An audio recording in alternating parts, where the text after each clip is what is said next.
Welcome to the Sounds Good podcast. I'm your host, Big Red of Big Red Records.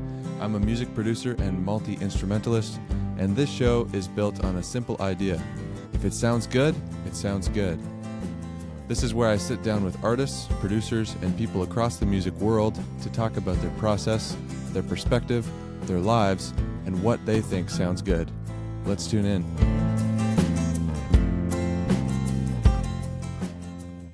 So we were talking about how many bands you're in. I got a list here. Let me list them You out have the for list? you. Okay. You can let me know if you're still in all of these or not. All right, let's go through the laundry here. I've got the Sean May Band. Oh, you know what? It's been a little bit. I played with him about once last year, but I've faded out of his band a little bit. Okay. He was a former teacher of mine at St. T's. He was the music director at that school for years. He found, like a lot of people do, is that large bands are expensive and they're difficult. So I was always a bit of a sidekick to his band. Right, okay. I'm happy to play And with he's him. like jazz stuff, right? Too? So Yeah. he got horns and things too, or Yeah, horn section, big band type stuff. And Awesome. he wanted to play a little bit more guitar-oriented stuff. So when we played weddings, he wanted to play the Rolling Stones. So I don't play with him much anymore, but he's still a dynamite in this area. I mean, he's still pretty active and retired too. That's cool. I'd never heard of him before, but I listened to a couple of his songs, and it's like, you don't see that much big band energy anymore. No, especially in the original space. There's a nice group of really good, talented piano players in this region, like Louis Lefebvre, and certainly he's kind of in that crowd too. So Sean May is the piano man. Yeah. But yeah, excellent performers. Yeah, for sure. Then Dead Mechanics, which you are the drummer. Yep. Yeah. Is that a more recent thing? No, I've been with them, God's almost coming up on 20 years now. Wow. Yeah. And you guys played Gussapalooza, right? Yeah, we headlined last year for Gussa, which was kind of fun. Now, the sad thing is that now we all have kids, so we're bringing our kids to these concerts. I know, and it's kind of interesting. I see my 10-year-old daughter rocking out to these local bands, and I'm thinking, like, okay, I don't know if this is a good or bad parenting move, but hopefully she remembers. But yeah, the Mechanics are dear friends of mine. Yeah, that's good. I was listening to the album, too, as you were walking in there. I heard it, yeah. Yeah, so... And are you guys recording stuff, too? We're trying to right now. The last album we did was in 2016, so it's been about 10 years. But we just recently recorded in downtown Barrie at the Junction. It's the old power plant studio down by the water. Yeah. So we were there. We tracked about 4 songs, and we're still kind of working on those. Okay, nice. But these are my high school buddies, and they were over 2 nights ago, and I think we're playing the Queens next weekend with Ravenshaven, which is another local good band. Right. Yeah, I saw that. That's cool. Yeah. What's your role in like the recording process? Are you part of the songwriting as well? Is it like a team effort? Yeah, it's when you're in a group that is not named after somebody, it's kind of implied that we want your input. So when we put songs together, in every band there's that one driver that comes together. In the case of the Mechanics, our singer Justin is the guy who writes a lot of the music. But he'll come in with about 3 chords and he'll say, let's play this, let's work it. Right. So then you add your parts, and then everybody has a little bit of a say in it. And it's very democratic, which I like, is that you have a driver. There's always somebody that has a prime idea.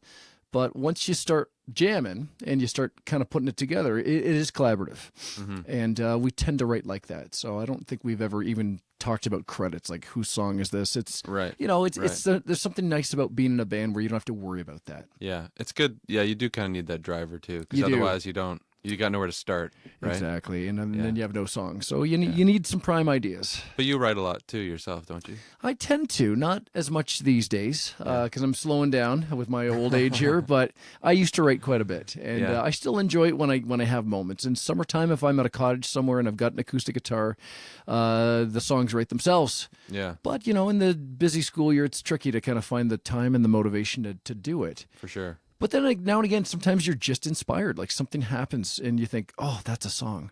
Or somebody in a classroom like you used to will blurt something out. And you're like, oh, I got to write that down. Yeah. And those become your ideas for future ideas. Where do you find you get the most inspired? When you're hanging around either nature or people. Nature or people provide everything. I mean, so I know this is a sad cliche, but having kids does a lot for you because you're surrounded by these brand new creatures and they're saying things all the time. So a couple of tracks on the last 2 or 3 Tiny Strings outings have just been direct quotes from my kids, and I'll say, okay, that's a cool, or I'll ask my daughter and be like, what's a good title for this song? And she'll come up with something. And sometimes they're nonsensical and sometimes they're excellent. Yeah. So I used to carry around a little book that I would just jot these things down, and that becomes your ideas book after a while. So you'll go to that book and look for lyrics kind of things, or just ideas to go off of. Yeah, that's cool. I have a bit of a note on my phone too, but hey. I find it, I don't know, for me anyway, it's a rare occasion that I have something that I'm like, oh, I got to write that down. But when I do, it's really nice to have that.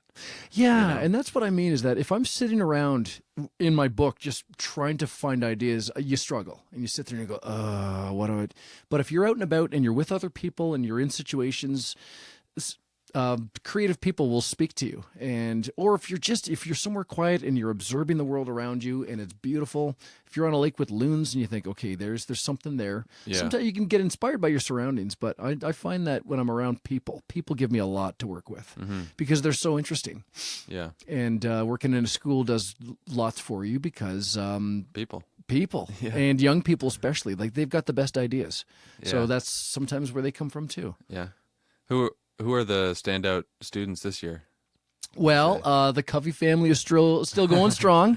The Coveys have been all the way through this program. I mean, your brother, I was working with him today in the blues band. That's right. But every group of students brings out their new rock stars. Right now, I don't know if you remember when you graduated, Wes, you were part of the group of really strong seniors. I had a really good group of seniors that year. Yeah. This year, right now, I've got some very good grade 12s. They're talented. They're involved. They're so full of energy and full of life. So I've got 2 or 3 excellent singers. I've got 2 or 3 really good guitarists. I've got a very good drummer right now and a series of good horn players. Nice. So I keep saying to these students that are my leaders right now, I say, oh, next year's going to be a bad year, but that's a next year problem, and you rebuild. It does kind of come in waves, doesn't it? It does. Like every so often you'll get a grade that just has a handful of really good musicians. And they just gel and they become their own group in their own tribe, and they really work well with you. So I've got a really good group of seniors right now. And I can't wait to see them shine on the last show. But at the same time, you're thinking ahead to next year, and you're like, oh, next year will be a bit of a rebuild. Yeah. It's kind of like a sports franchise. When you trade away all your excellent players, then you got to rebuild. And it takes a couple years to do that. But, But then eventually your younger students can turn into your best students, right? Once they get to grade 12. Well, exactly. And the best students leaving creates opportunities for them. It gives them that space, and that vacuum is sometimes needed. Because, if you've got an amazing drummer that's going to get every part, you think to yourself, well, when is it my turn? So sometimes it's nice to make space.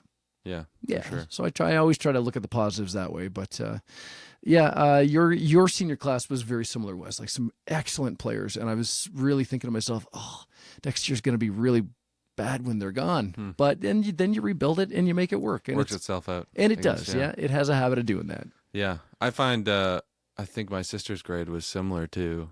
I feel like when it was Quaid and Mansell and Taylor and Gwyneth, and there was a bunch of people in that grade, and then in between her and me there was also a bunch of people as well. And I feel like that was like a big year of like where all the grades kind of had a lot of. That would have been 2020 or 2021 at the height of the pandemic, and that was a hard one for me because I had same thing, excellent group of seniors. They all gelled so well, and I had this phenomenal group of bands. And before COVID, I thought to myself, these guys are going to be dynamite at these concerts. Yeah. And then COVID happened, and we weren't allowed to play music, and we couldn't perform. I mean, the world had closed down, and the analogy I used was, I've got all these weapons and I can't deploy them.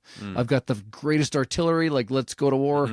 Without the war part, and I couldn't deploy my weapons, and it was really hard to just see them off that way. Yeah, that cohort didn't get a graduation, they didn't get a prom, they had no concerts. I mean, that was really difficult for them. But we felt it too, kind of by extension. You're like, oh God, I wish they had more to do here. Right. Yeah. But you're right. It does come in waves. Yes, it's true. And I mean, COVID hit everybody hard too, and it just depends on where you were at in life. Like maybe being in high school. For me, it's kind of biased because I feel like I was stolen a little bit because it was like most of my high school career. But then you could say that for anybody. It's like, okay, well, maybe COVID hit when you were in grade 7 and then you didn't get your grade 8 graduation, right? You got your grade 12, but you didn't get your grade 8, or you graduated in 2019, let's say, and then all of your post-secondary was all online, and then you're paying for this, but you're not actually going. Yeah, So. and you that group got a raw deal, and I was one of the few people that selfishly really liked COVID. Oh yeah, writing? Did you do a lot of writing? It was writing, but it was also I got to stay home. People like me don't get to, unless you're on break. You don't. You're out and about constantly, and I was getting pretty busy around then. And all of a sudden, I got to be home with my kids who were quite small, so they were almost toddler age around then. So it allowed me to be home with them. So on a very selfish level, I really enjoyed COVID. That's kind of lucky in a way that they were at that age when COVID was around. Yeah, and I was painfully aware that teaching through a laptop at your kitchen table wasn't the best way to go about education, and we all knew that. We tried our darndest, but we just knew it wasn't good. Yeah. But another cute little side effect of that was it inspired me to do the first Tiny Strings album. That was one of the groups on your list, I hope, is for sure. Yeah. And I said to my friends at the time, I said, do you want to do an album? I've got songs and I don't really know what to do with them, and this will give us something to do. And it really did. And luckily the bass player Jimmy and the drummer Neil both had little studios in their houses that they could record their parts. So we did it purely remote. Yeah. We would track our parts, we would send them to each other. We were always communicating too, but not once did we ever play these songs together. Mm-hmm. And then at the end of it, we would listen back to these songs, and they sounded like band songs. And people kept saying, like, yeah, how long have you been a band? And I kept saying, well, we're a new band. We have not played together yet. Yeah. We're working at that. So it was a nice little project to keep things busy and to keep the creative juices flowing. And it gave us something to feel good about in that period of time. Because my drummer, poor Neil, he had teenagers at home. So he was going through what you folks were feeling, and they were struggling a little bit. So that gave him an outlet. Yeah. And I think that was really healthy for all of us. For sure. Yeah. I think, Tiny Strings is, I'm kind of torn between it because I don't know if I'm being biased because you're in the band, but I also think they're I'm sure there is a bit of bias there. But every time, and I'll play it for other people too, and I'm like, look at this new band, and I won't tell them who it is, even if they know who you are, and they'll be like, wow, that's really good. Oh, that's good to hear. So I say Tiny Strings is one of my favorite bands. Whether or not that's biased, I'm not sure. Well, thank you, Wes. But, I'll take it. To me, they're right up there with like the Hip. And yeah, I know. Well, that's good to hear. Well, not above the Hip. That's blasphemy around these parts here, but yeah, for sure. Yeah. Well, thank you. That's nice of you to say. Yeah. And sometimes it's nice having unfiltered feedback, because if you ask your best friends, they'll say, "Yeah, your music's great." Say, "All right." Yeah. I like to have critical people in my life. I've got a father and my wife who. One of the best things I like about her is that she'll sell it to me straight. If she'll come hear a band live that I'm involved in, she'll be like, well, that was good, except for that third song where you were out of tune there, and you missed the beat on step, and you'd be like, okay, that hurts, but I kind of need that critical praise. I mean, sometimes it's nice having unfiltered stuff coming back to you. Yeah, sure. But we like those songs too. I something really nice about that project that just started out as a distraction, and then we were able to keep working with it. And the guys kept saying, like, when are we doing the next one? When are we doing the next one? I said, well, give me a couple of weekends to knock a few songs off and we'll get to it. Yeah. So you dropped the third one, last fall, I think? Yeah. It would have been last year somewhere. So when's the next one? Well, that's a good question. Admittedly, I'm struggling to come up with new content. I'm looking for help with the other guys. I'll say, do you have any ideas? Because I've tapped the well, so to speak, and I haven't been writing much. So I think I'll use a little vacation time this year to maybe trying to write a little bit. But the third one was a good one, but I had to pull in some old songs and kind of say, I need some bones here, and I finished a couple things off. In fact, there was one track on there where the guys helped mix and do some input, but I had recorded all the instruments myself, and it was just an old track that I had that I played for them, and they liked it, and they decided to use it. And I said, okay, you guys okay if you don't play on it? And they said, no, it's a good song. Okay. And it became a Tiny String song, even though I was playing the instruments. Which one is that? It's the one that has a drum sample on it. Honestly, it's track... Stumble for the Meek? No, not Stumble. I think it's track 3. It's a slower song.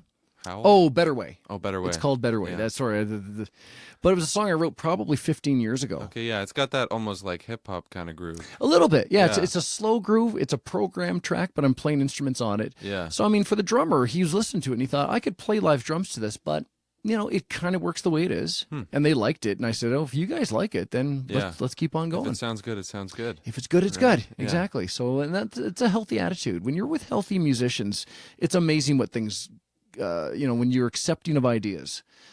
Because if you're with groups of people that are just going to shoot down everything you do, it becomes tough on your creative spirit. You want to be nurtured when you're trying to be creative, because you're being very vulnerable when you do that too. For sure. Writing is difficult. So you need people in your corner that are going to be backing you up, and they say, okay, this, even if they're critical, you say this is good. Let's start with this, and let's change this a little bit. Right. So I like to have bandmates that are like that, but they're very open and they're very positive, which is nice. Yeah. I always do that with my mixes too, and I'll have like kind of a draft mix going, and then I'll share it with other people to get their input, but I'll tell them as little about it as I can. So I'll be like, I won't tell them that it's me. I won't tell them that it's, maybe somebody they know like you, or, I won't tell them anything about it. So it's just a complete, like, what do you think of this new song I found kind of thing. Oh, good. And then I can get their honest feedback about it. And then I'll tell them, it's like, okay, well, this is my song. Does that change your opinion at all? And you can kind of see, where people's minds go. Absolutely. And what you just said there, the honest feedback is so valuable, because like you said, if it's bias, if they know it's coming from you, it's going to color how they comment.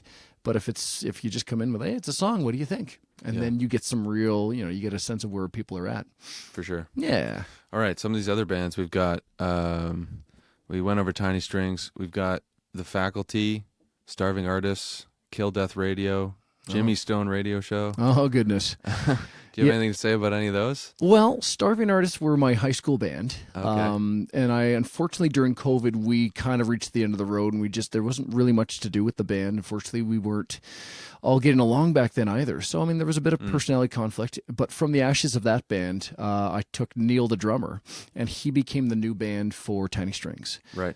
And The Faculty is a working band. So we're playing this weekend at the Queen's. Ravenshaven. Well, that's Or no. No, that's Dead Mechanics. Oh. So The Faculty is a working band because they play covers. We get corporate events, you play parties. There's you can kind of work the circuit a little bit. And there's a real distinction between original bands that you go out and play shows, and there's a little bit of money involved there if you're very good at it. Right. But really the main money comes from bands like Sean May, bands like The Faculty that go out and you're playing other people's music, but you're doing it to entertain.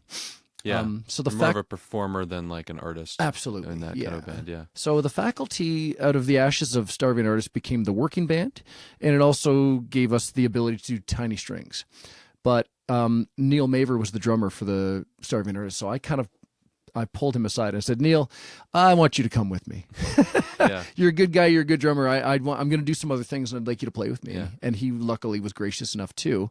And he was a former teacher of mine. So wow. way back when I was a senior student, kind of like you. Yeah. He never really taught me much, but he was involved in the school music, and I knew him as Mr. Maver. And then later on, he became Neil to me. So he's one of my better buddies these days, and he's a phenomenal human. Great drummer, too. And the drummers are like the goalies of the music world. Yeah. They all play on 5 teams, and good ones are hard to find because they're all playing on 5 teams. Right. So Neil Maver is one of those goalies. Okay. He's pulled in 5 or 6 different directions, but he's reliable, and he's creative, and he loves to play. Yeah. I'm always finding myself, I can't find a drummer. They're hard to find. I feel like I actually know quite a few, but they just never have any time. They've got everything. They're playing in 5 different bands. They're touring. They're or they're a teacher as well. Or busy people. And they're in short supply. Well, that's it, and that's why it's funny. Like even now in the classroom, if I see a young person playing drums that even has a hint of time, that's what Ginger Baker used to call it. He'd say like, "You have time." Eric Clapton would say the same thing. They wouldn't say, "No, you're a good player." They'd say, "You have time." So when I see kids with time, I'll go right to them and be like, "Hello, what's your name? What do you do? How are you? I'm Mr. Muldoon, and you're going to join my bands, please." Yeah. And you kind of you're my drummer for the you're my next drummer. 4 years. Yes, locking you in here. Yeah. Because in the adult world, they are tough to find. And one of the things with the Dead Mechanics was that I wanted to play drums. I wanted to be a drummer in a band. I was always a guitarist and or singer when they needed that. And I liked to play, and I just never found an outlet. So we started a band, and that was 19 years ago, I think, something crazy like that. So we've come a long way. But yeah, I'm trying to think some of those other bands on that list. Jimmy Stone Radio Show is a great local band that kind of comes and goes. I had a student in a careers class at EDHS. that said to me one day, he goes, Muldoon, do you play bass? And I said, well, not often. I have a bass. I never use it. He says, well, my dad's band needs a bass player. And I said, okay, what's your dad's band? And I was expecting nothing. He goes to the Jimmy Stone radio show. And I knew that band. Okay. The Mechanics used to gig with them. Oh, yeah. I said, your dad plays in the Jimmy Stone show? He goes, yeah. And I said, I'm in. Actually, if you pass my class, I'm in. And then he stepped up and got a bunch of late assignments in. Then I went and played with them. So cool. They're not playing much these days. They're kind of on and off. But that's how I got into Kill Death Radio, is that they had the same drummer. And you find music circles, at least in medium-sized cities, are very... interconnected. Yeah, that's a good word. Yeah. They are. It's almost incestuous. Like there's everybody knows each other's groups. We all kind of play in and out of the different groups. Yeah. So when somebody's missing, like if you need a player, there's a whole Rolodex of people to call up. So yeah, and everybody knows everybody too. Yeah, exactly. Once you get it, I'm noticing that more and more. And it's even in the sound tech world too. It's like absolutely. There's like a handful of sound techs that are like everybody's go-tos. Yes. Know? And if you know one of them, you know all of them. Yeah, it's true. I mean, sometimes you roll into an event somewhere and you see that guy that did such a good job at the thing 3 months ago, and you say Ryan or James or whoever it is, and you give him a big hug, and we're going to sound good tonight. Yeah. But you're right. There's a really strong demand for good tech people in music. I mean, you can be a good player, but if I had to run sound for somebody, it would sound like a dog's breakfast. I mean, I don't have the skill set. Yeah. Whereas there are rare creatures like Louis Lefebvre and like yourself that could probably do it quite well. I think there's a huge demand for proper sound people. Oh, yeah. massive. I feel like the bar is actually quite low these days. I was talking to another sound company that I work for, and they were saying that it's so hard to find a decent sound guy that they can hire because they rent out gear, they'll go set it up and do the show and tear it down and take it back, right? Yeah. So they're looking for people to operate the shows. But he's like, I can never find... I have like 2 or 3 guys that I trust to run the sound, and then everybody else is just like last resort because it's just not up to par to what the customer is expecting. That's right. And if those 2 or 3 guys aren't available, then it gets difficult, or it can be. Yeah. So that's true. I think we need to kind of pump out more of those people as well and get them very tech savvy. And because you can play all day long, but if it doesn't sound good, then it doesn't sound good. That's where live music really does need a good quarterback. Mm-hmm, for sure. Yeah. Well, let's jump back to the high school. I had a cool question and I wrote it down. The good ones always need to be written down. Yeah, I gotta remember. I'm this. like, this is a good one. I gotta write this down. What are some things that you want your students to know that are going into the music industry, or like how do you prepare them for that world since it's so different from other industries? Oh, that's a great question. Yeah. Yeah. How do you prepare young people for careers in music? Mm-hmm. Well, I have to almost build up their armor because life in the arts, not just music, but life as any sort of performing art is difficult. It's tough to make a living.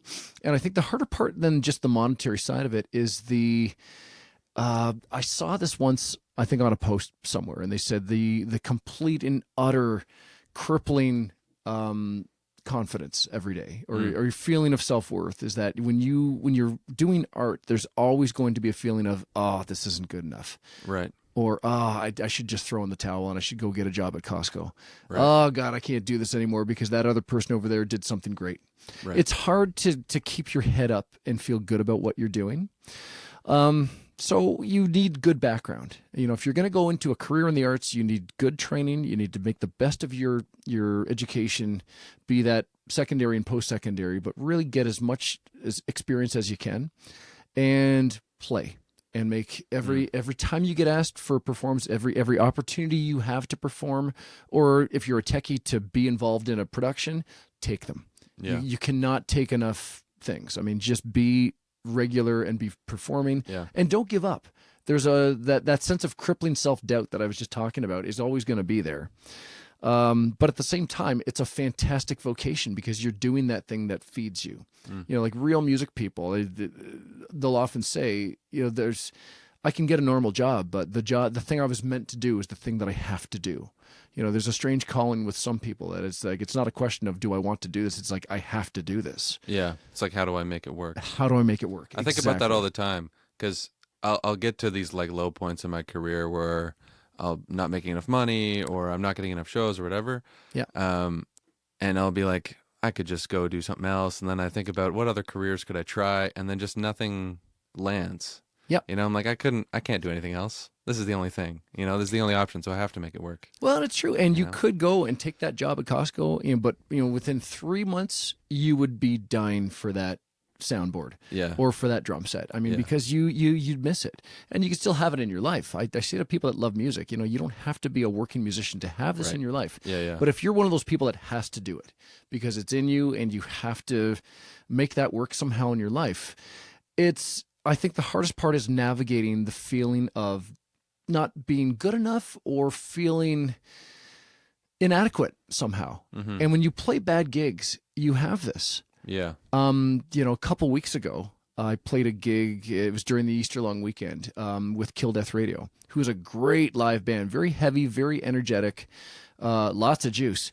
But we played a gig in Oshawa at a place called the Atria, and we were on a lineup of bands we'd never heard of, and we got there and it was late, and the crowd was a little bit unruly, and we had tech issues, and not to be dismissive or negative, but it wasn't a great gig. It was the sort of gig that I walked away from feeling like, oh God, I wish I could do that one over.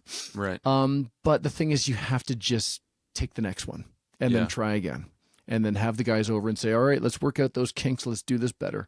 And you just have to keep doing it, because if you don't, something's going to be missing in your life, in your feeling of self-worth. So you have to just make it work. It takes commitment. You have to have people around you that are supportive and kind of nurturing of it. When I met my wife, my partner, Christine, I met her at a gig. I was playing drums with a cover band. And the first thing she said to me was, okay, great band. You guys are great. Do you have a real job? And at the time I was kind of like, do you have a backup plan? But I learned later that she was very blunt, and I came to really like that about her. But what she meant was, are you going to be a satisfactory partner to me? Do you have steady income? Are you a normal person? And I think that... Are you a normal person? Are you a normal person? And of course I said to her, like, no, none of us are normal in that world. I mean, you have to be a little bit on the offside to live a life like this. Yeah. But I'm one of the fortunate ones that does have a stable work environment, i.e. school, and then I get to be the music guy on the side. Whereas if you're just working through music, I mean, it can be very difficult, especially in today's landscape.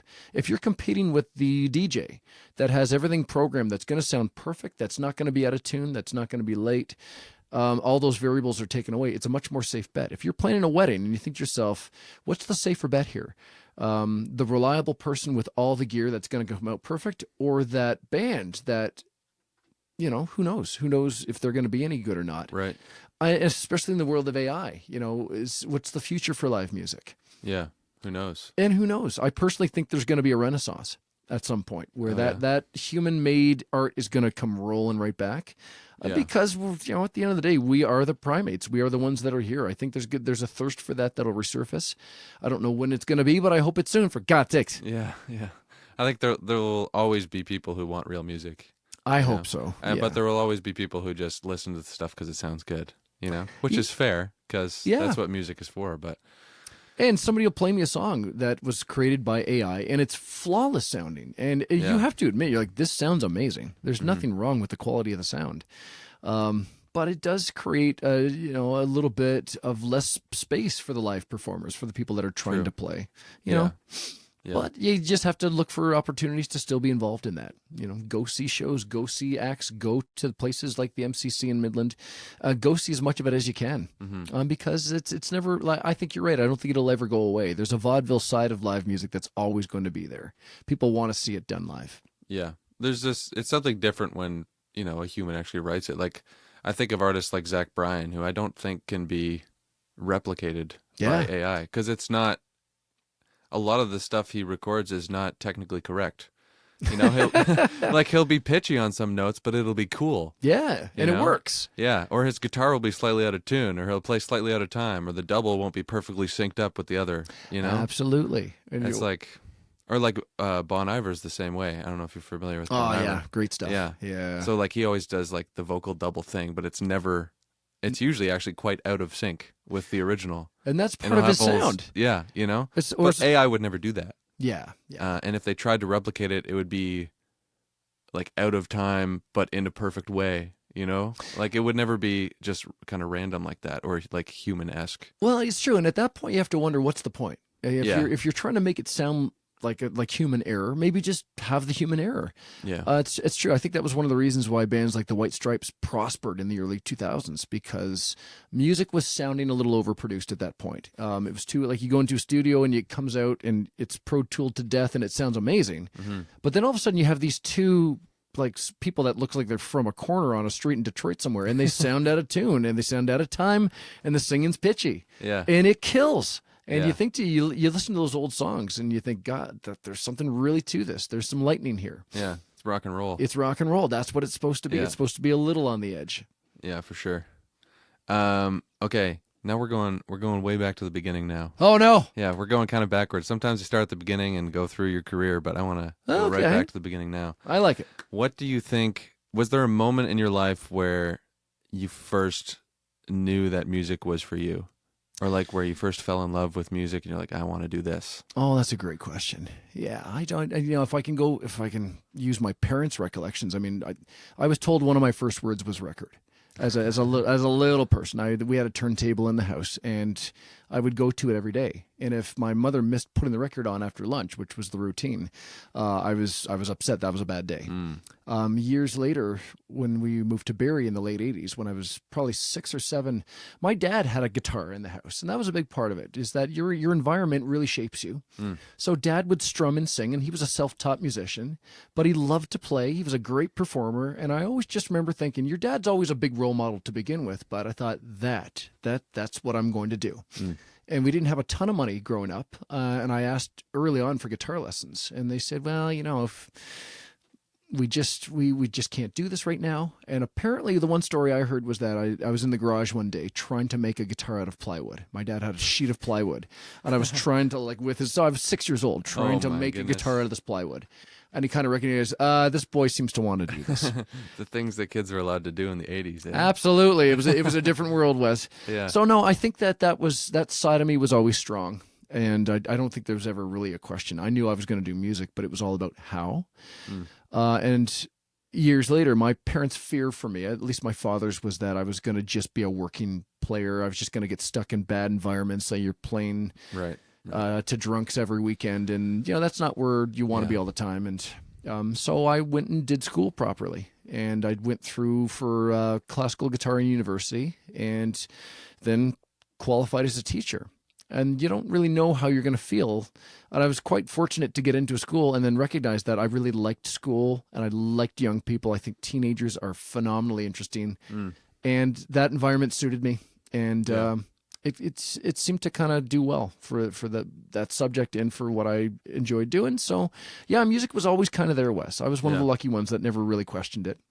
Did you know you were going to go into teaching when you started university? Not at all. No? No, that was never in the cards. What was your original goal? Honestly, Wes, if I'm being brutally honest, I'm not sure. You don't know? No, I had no idea. I like guitar. I'll go to school. I like music. Yeah, and my parents knew enough to send me to school and say, go to school somewhere and do that thing you like to do, but go do it properly. So I went off to school and did music. And the music programs then were, after your first year, you have to choose a pathway. So either you composed if you're an excellent composer, which I wasn't then, and still a little bit scary now. If you're a phenomenal player, you can be a performance major. But those were the unicorns of the music world. I mean, if you had to be a dynamite player. And looking at the level of talent that I was playing with, I thought, no, I don't think I'm good enough for that. So the third stream really was education. So I remember just sort of thinking, I'll give this a try. I'll see how this feels. Luckily, I had a mother who was a teacher growing up. She taught primary school. So I think that bone was in my body. I just didn't know about it. And when I went to do my teaching placements, I was quite happy to find that I was okay at it. I got along well with young people, and I liked young people. So the classroom was a really good fit for me. So it was kind of an alignment of, I think the stars lined up for me well. But at the same time, I had good enough parents that would push me and tell me to get the training involved. So that was good of them. Yeah. Because otherwise I'd probably, who knows, I might still be just kind of playing here to here and kind of making it work. Yeah. But I've got a very normal life now, like a stable life. And, when my kids want to go camping in the summertime, I can take them. Yeah. And I can afford the fuel involved. Yeah. The school schedule is kind of nice to get the summer off. It is. And, if you have a family, or if you want a structured life, it's fantastic for that. So being a teacher is a wonderful existence. Yeah. If you like school and you like kids, which I just so happen to do. Yeah. But if you had talked to 15-year-old me, I would have been appalled by that idea. It's like, oh God, you want me to come teach school? Oh. Because like a lot of young people, you're just trying to get through it then. Trying to get out of school, yeah. Kind of. Why would I want to come back? And now I'm back in high school. And yet, I was also really fortunate to replace a really beloved person in Elmville. That was Louie, who built a fantastic program and just gift wrapped it to me. I mean, you couldn't have better shoes. So I was quite fortunate to inherit his show. Mm-hmm. And I'm still inheriting his show. I mean, I still see him whenever I can, and he's still very involved locally. Mm-hmm. So yeah, no, I've been lucky, Wes. What do you see yourself doing in the next 10 or 20 years? Do you think you'll still be teaching for the next, foreseeable future? Well, I'm getting grayer. That's the thing, is that it's teaching, for all of its wonderful pieces, is a very difficult job still. So I mean, it takes a lot of you. If I can make it the next 10 years in the school and still find some love of it, then I'll continue teaching. After that, I mean, it's hard to say. I don't think that I'll give up working. I think, like a lot of people in schools, I'll find ways to be musical still. But once I've done my 30 years in the school system, I may work kind of, I had ideas about working in a record store or working in a music store. Mm. Honestly, Wes, I'm not quite sure. I'm not quite sure how I'll feel at the end of that period. Yeah. Because I'm lucky to have started early. I started teaching. I had just turned 24, so I was right out of school. Okay. So if I'm lucky, I'll retire in my mid-50s, and then who knows? There's a lot of road left in your life at that point. Yeah, yeah. So if you have another 30 years to live, I can't just do crossword puzzles and and Sudoku. Yeah. I mean, you have to have It'll things. Get old pretty quick. Absolutely, and I'm the sort of For person that likes being busy. So I'll find something, I'm sure. Yeah. Do you have like bucket list items that you'd want to? Do you have a bucket list? Kind think of. about that much? There are still instruments I'd love to tackle. Like I want to play the bagpipes. I want to play the banjo. I've been trying to play saxophone for years. I still am terrible at it. Yeah. I'm from Northern Ontario, so I would love in my later years to go settle in the north somewhere. Find a really quiet spot, maybe with some loons and some water, and go there. Quite a few of my songs over the years are about stuff like that. Yeah, yeah. Because I was quite fortunate to have family that lived up north, and I was kind of born and raised up there. So I'd love to go back at some point. But I also want to see my own kids kind of grow up and be successful members of the world somehow, and be involved in their life too. So I don't want to vanish, but at the same time, I think I want to kind of gear down and get more peaceful as I go. Because I've had lots of turbulence, and turbulence is super fun. Yeah. But it gets old after a while, and you do want to kind of wind down as you kind of get there. Yeah. But hopefully not too much. I mean, you see guys that have retired that are still finding ways to be busy and still leading good lives. And that's what I hopefully want to keep doing. I want to keep writing music. I want to keep doing albums. I want to keep playing good gigs. And hopefully I can keep that. Yeah. If my body holds up. I'm sure it will. Hopefully. Yeah. Okay. I think we're coming close to our time here, but I have one last fun question. What was your first impression of me? Oh, Wesley. Yeah. Okay. Well, that's a good question, actually. So your family is famous around here. So your mother was a teacher at our school. Your older sister was a really involved part of our program. So when I met you, I had a little bit of an understanding of your clan. I kind of knew the world you came from, sort of. But I was quite happy to find, Wes, that you were a different animal from your parents, from your older sibling. And I think that's true of all the Covey people that I've met so far, is that they're definitely Coveys. I mean, you guys belong to the same group, but you were really different from Gwyneth, and you had a really quiet confidence that I appreciated. Even back then, when I first met you, I thought, this boy is not singing his praises at the top of his lungs, which he could, because he's got a lot of good skills. Like, you're a talented person, Wes. You're driven, you're intelligent, but you'd never say that stuff. You would just go and show me. You'd be like, here's my piano playing. I'm Wesley. And you'd be like, whoa, he's a good piano player. And then you'd go play a brass instrument. And I'd say, okay, he's playing this one well. He's going to play first here. And then you'd be playing bass. And I'm like, okay, he plays bass too. And then we'd have a performance when there was no drummer. And I'd be like, Wes, hop on there. And you'd hop on. Yeah. So I found you very versatile, much more so than some of your siblings, but I'm sure that they've got skills I haven't even discovered yet. But musically, I really always appreciated your versatility. And look at your prowess with engineering too. Your use of sound is just an element that I never really appreciated until I really saw you flex it. So you have a huge spectrum of skill and learning and understanding of this craft, Wes. Yeah. Way more than people like me. And I think part of that is your probably your time with Louis inspired quite a bit of that. But I've always liked how versatile you were and good at all that stuff too. You're not just a mediocre player here and there. I mean, you're strong in a lot of different ways. And, you might be a great goalie, but very few of those goalies can play center. Right. So, or referee, or call the plays, or play D.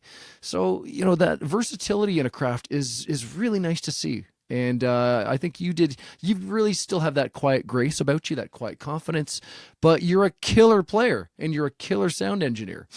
And now and again, you should let you don't be afraid to say it because you're also modest.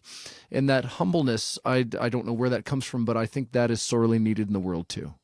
Thanks. Well, you're quite the multi-instrumentalist yourself too. With all these bands, you're rarely playing the same instrument in two bands back to back. Well, I think part of that keeps me wanting to do it. If you're playing bass in every single band, I no disrespect to bass players, but that might get a little bit stale after a while. I think that making yourself open to other areas is healthy, especially if you really love a subject. I mean, if you really love sports, you're going to play a couple of them. Hopefully, if you really like visual arts, you're going to be a sculptor and a painter, and you're going to know your craft and your illustrations and your trades. Like all those different things come together. So I don't know. I think that's healthy. But you were the sort of person that was doing that younger, Wes. Most of us find that later on in life. Like you were doing that as a teenager, which was incredible, really. I don't know how that really started. I did that in elementary school too with the marching band. I would play basically a different instrument every year. Yeah. I don't know why. I don't know. I got bored of it, I guess. Actually, now that I think about it, I kind of do that. I feel like I kind of do that just in life as well. Like I'll get bored of things quickly and then try to, even if it's not maybe the best idea to switch it up, I'll go and try something else. That's healthy too. Having that restlessness in you, it will inspire you to do other things, because you'll get satisfied with something, but then you want to try something new. And that's a really good mindset to have, that growth mindset of just like keep learning new things, keep being open to new skill development. And don't be afraid to, I hate to say it, my wife hates this, but when, if a group rang up tomorrow and said, can you come play with us? I'd probably do it. Just to do it. Just be like, all right, let's go. Yeah. So her line is, sometimes I'll come home and start talking about my day and she'll be like, so are you joining another band? What are you in 5 now? Or so that's our joke at home is like, did I just join a new band? So be open to those things. You'd be amazed if you find some thing to like about each one, then it just inspires you to keep going. Yeah. And like I said, guys like us have to keep doing what we like doing because otherwise you'd be miserable. Yeah. Yeah. And life is short. Yeah. Anyways, only live once. Sorry, I don't want to go too philosophical here. Well, we could if you wanted to, but carpe diem. Yeah. Yeah. Seize the day. For sure.